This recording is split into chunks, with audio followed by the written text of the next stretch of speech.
शंखनाद में आपका स्वागत है। जो कांग्रेस कुछ ही दिनों पहले आम आदमी पार्टी के साथ हरियाणा में गठबंधन कर रही थी, वो अब अरविंद केजरीवाल के बाहर आने पर शोक मना रही है। अरविंद केजरीवाल का जमानत पर बाहर आना कांग्रेस के लिए परेशानी बना हुआ है। हरियाणा में ये कांग्रेस के लिए चुनौती को और बढ़ा रहा है, क्योंकि आम आदमी पार्टी ने 90 में से 89 सीटों पर उम्मीदवार उतार लिए हैं और अब उनके स्टार कैंपेनर अरविंद केजरीवाल भी बाहर आ गए हैं, जो सीधे अब हरियाणा चुनाव में जाकर ही कूदेंगे और उसके बाद वो दिल्ली की सोचेंगे। और यही बात कांग्रेस के लिए परेशानी की वजह बनी हुई है, क्योंकि हरियाणा में अब भाजपा विरोधी वोट को बांटने के लिए एक और हिस्सेदार आ गया है। इस वक्त हरियाणा में भाजपा जो है सत्ता में है और 2 बार से सत्ता में है। भाजपा का अपना वोट बैंक भी है और लड़ाई अब भाजपा और कांग्रेस की नहीं रही है। कांग्रेस के लिए सबसे अच्छी स्थिति यही रहती है जब वो सत्ता में ना हो, कि लड़ाई भाजपा वर्सेस कांग्रेस हो। लेकिन इस वक्त हरियाणा में ये लड़ाई भाजपा वर्सेस ऑल हो गई है। भाजपा वर्सेस कई सारे दल मौजूद है जो भाजपा विरोधी वोट को पाना चाहते हैं। हरियाणा में भाजपा के लिए एक वोट प्रतिशत उसका इंटैक्ट रहता है। आप पिछली बार के 2 पैटर्न देखेंगे, 2014 का चुनाव हो या 2019 का चुनाव हो, भाजपा को वोट प्रतिशत लगभग उतना ही मिला है। 2014 में भाजपा को 47 सीटें आई थी, वोट प्रतिशत रहा 33%।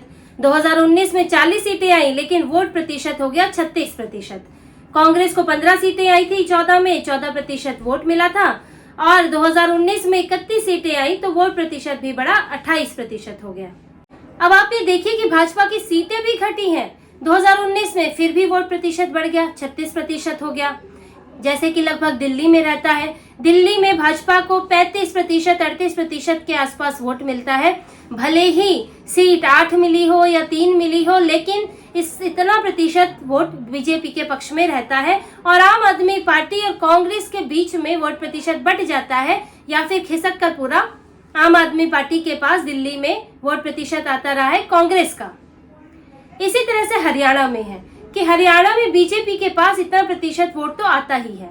अब जो लड़ाई है वो है इसके बाद की, यानी कि 60 से 65% वोट अब कौन ले जाएगा जो वहां पर सत्ता बना सके। अब भाजपा तो अपने इस पर लगभग इंटैक्ट रहने वाली है, क्योंकि उसकी नीति भी लगभग वही है जो वो पहले से अपनाती आ रही है, यानी कि ओबीसी वोट। भाजपा ने इस बार भी ओबीसी पर फोकस किया है। मुख्यमंत्री भी बदला तो भी नायब सैनिक को लेकर आई, ओबीसी ही लेकर आई। और अब भी जो भाजपा ने वोट उम्मीदवार दिए हैं, जिन सीटों पर उम्मीदवार खड़े किए हैं, उसमें ओबीसी उम्मीदवारों की संख्या ज्यादा है, जाटों पर फोकस कम है और बीजेपी अपनी वही रणनीति अपना रही है जो वो अपनाती आई है। इसके अलावा गैर जाट वोटों को भी अपनी तरफ करना चाहती है। आप बीजेपी का जातिगत समीकरण देखिए उम्मीदवारों के हिसाब से। ओबीसी 20 उम्मीदवार 2014 में 15 थे, जाट 16, 2019 में 19 उम्मीदवार थे, अनुसूचित जाति से 17, जाट सिख 1, बिश्नोई 2, वैश्य 5, ब्राह्मण 11, पंजाबी हिंदू 11, राजपूत 3, रोड 2, मुसलमान 2। तो बीजेपी ने वही रणनीति अपनाई है, गैर जाट वोटों को हासिल करना चाहती है, ओबीसी वोटों पर ज्यादा फोकस है। तो बीजेपी का वोट बैंक तो लगभग उतना ही इंटैक्ट रहने की संभावना है, जो 35% तक करीब बीजेपी का वोट बैंक रहता है। अब उससे ज्यादा वो अगर पाले तो वो बहुमत के आंकड़े को भी छू लेती है। लेकिन ये जो 60 से 65% है बचा हुआ, अब होड़ उसको लेकर है और उसको पाने के लिए करीब 4 दल या गठबंधन मैदान में है। कांग्रेस है, आम आदमी पार्टी है, इनेलो है और जेजेपी और आजाद समाज पार्टी का गठबंधन है। अब कांग्रेस की परेशानी क्या है?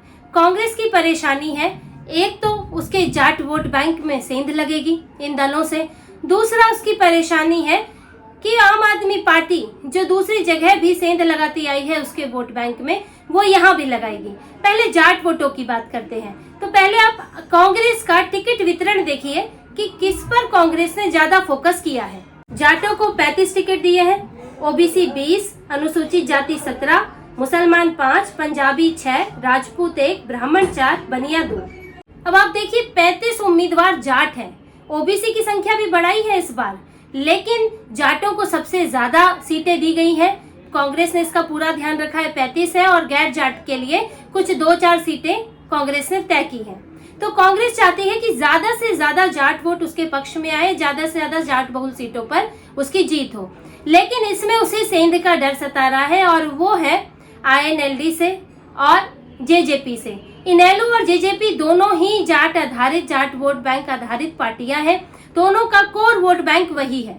और JJP दुष्यंत चौटाला के साथ आजाद समाज पार्टी भी है, जो दलितों के वोटों में सेंध लगाने की कोशिश करेगी। और कांग्रेस के लिए इसमें भी खतरा है, क्योंकि अनुसूचित जाति का वोट भी कांग्रेस को मिलता रहा है।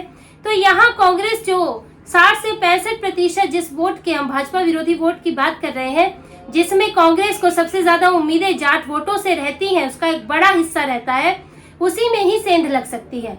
क्योंकि इनेलो और JJP वहां पर कांग्रेस के लिए मुसीबत बन सकते हैं। अब BJP भी ऐसा नहीं है कि पूरी तरह जाट वोट बैंक से खाली है। BJP के पास भी बड़े नेता है, किरण चौधरी अभी आई है कांग्रेस से, और वो जो है बड़ी जाट नेता है। उनका पूरा परिवार ही जाट पॉलिटिक्स करता रहा है।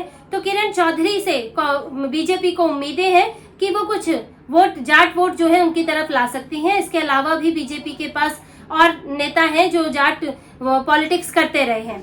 अब कांग्रेस को यहाँ तीनों से अपने ही वोट बैंक में सेंध लगने का डर है, और इसी में ही अब डर का इजाफा और हो जाता है आम आदमी पार्टी के आने से। क्योंकि जाट वोट बैंक के अलावा आम आदमी पार्टी का ऐसा नहीं है कि कोई एक वोट बैंक है, लेकिन एक नई पार्टी है जो ज्यादा चुनाव हरियाणा में उसने लड़े नहीं है, और वो कहाँ सेंध लगाएगी इसका अंदाजा नहीं है। लेकिन कांग्रेस के लिए वो 2 तरह से मुसीबत बन सकती है, और ये कांग्रेस का डर है। सबसे पहली मुसीबत है कि आम आदमी पार्टी जहां भी चुनाव में उतरी है, कांग्रेस की ही वोट काटे हैं, कांग्रेस की सीटें काटी हैं। दिल्ली में कांग्रेस को सत्ता में हटाकर आई, कांग्रेस का ही वोट प्रतिशत छीना। जो कांग्रेस को करीब 50% से ऊपर वोट मिला करते थे, वो अब घटकर कुछ इसकी वजह से 10%, 12% हो गया। और जो आम आदमी पार्टी के पास गया 54-55% वोट जो है आम आदमी पार्टी को मिलता है, और ये सारा कांग्रेस का खिसक के गया। गुजरात के नतीजों के बाद ये बात साफ सामने आई, इंटरनल सर्वे में भी आया कांग्रेस के, कि आम आदमी पार्टी की वजह से उसके वोट कटे हैं। क्योंकि देखिए विधानसभा चुनाव है, 10,000 5,000 वोट भी मायने रखते हैं, हार से जीत को पलट सकते हैं। तो इसीलिए कांग्रेस को वहां भी नुकसान हुआ। तो कांग्रेस इसलिए चाहती थी कि आम आदमी पार्टी के साथ यहाँ गठबंधन हो जाए, कि 7-8 सीटें देकर बची हुई 80-82 सीटों पर कोई फाइट न हो। लेकिन कांग्रेस की इंटरनल प्रॉब्लम थी, हुड्डा जो है भूपेंद्र हुड्डा अड़े हुए थे, उनको वो सीटें चाहिए थी जो आम आदमी पार्टी मांग रही थी, क्योंकि अपने उम्मीदवार खड़े करने थे, और आम आदमी पार्टी की महत्वाकांक्षा भी बढ़ी हुई थी। तो ऐसे में गठबंधन नहीं हो पाया, और आम आदमी पार्टी ने 79 सीटों पर उम्मीदवार उतार दिए। और कांग्रेस को उस वक्त लगा भी नहीं था, लगा था कि केजरीवाल भी नहीं है, कोई बड़ा नेता नहीं है, तो आम आदमी पार्टी बहुत ज्यादा प्रभाव नहीं डालेगी। लेकिन अभी अरविंद केजरीवाल आ गए हैं, तो उनके आने से, क्योंकि वो स्टार कैंपेनर है, उनका जनाधार है, लोगों के बीच उनकी पहुंच है, तो वो कुछ ना कुछ वोट तो हासिल कर ही सकते हैं। और अब वो आके सीधे हरियाणा चुनाव में ही कूदने वाले हैं। और कांग्रेस के लिए जो हरियाणा में जो सीटें लड़ रही है आम आदमी पार्टी, उसमें कांग्रेस के लिए सबसे बड़ी मुसीबत है दिल्ली और पंजाब से सटी सीटें। आम आदमी पार्टी जब गठबंधन में भी सीटें मांग रही थी तो यही सीटें थी, जैसे कुरुक्षेत्र में लड़ी थी, जब लोकसभा चुनाव में जीती नहीं, लेकिन कुछ प्रतिशत वोट मिला था, 0.37% करीब वोट मिला था, और इसीलिए वो यहाँ दिल्ली और पंजाब से सटी सीटें मांग रही थी, क्योंकि दोनों जगह सरकार है, तो यहाँ से अपने नेता उतार कर वो कुछ तो वोट पा सकती है। और लेकिन अब गठबंधन नहीं हुआ है, तो उम्मीदवार तो उतारे हैं आम आदमी पार्टी ने चुनाव में, तो वहां से कांग्रेस को डर है कि अब वो सीटें कांग्रेस खो सकती है, आम आदमी पार्टी वोट काट सकती है। इसीलिए अरविंद केजरीवाल का आना अब कांग्रेस के लिए मुसीबत बना हुआ है, क्योंकि वो उन सीटों पर ज्यादा फोकस करेंगे जहां ज्यादा चांस है। वो तो 1-2 सीटें भी पाले तो उनके लिए तो बड़ी बात है। आम आदमी पार्टी के पास खोने के लिए कुछ नहीं है, एक भी सीट जो है वहां से हासिल नहीं कर पाई है अभी तक, इसलिए उसे तो एक सीट भी मिल जाए तो बड़ी बात है, और कांग्रेस के लिए 1-2 सीटों का डेंट भी बड़ी बात हो जाएगी।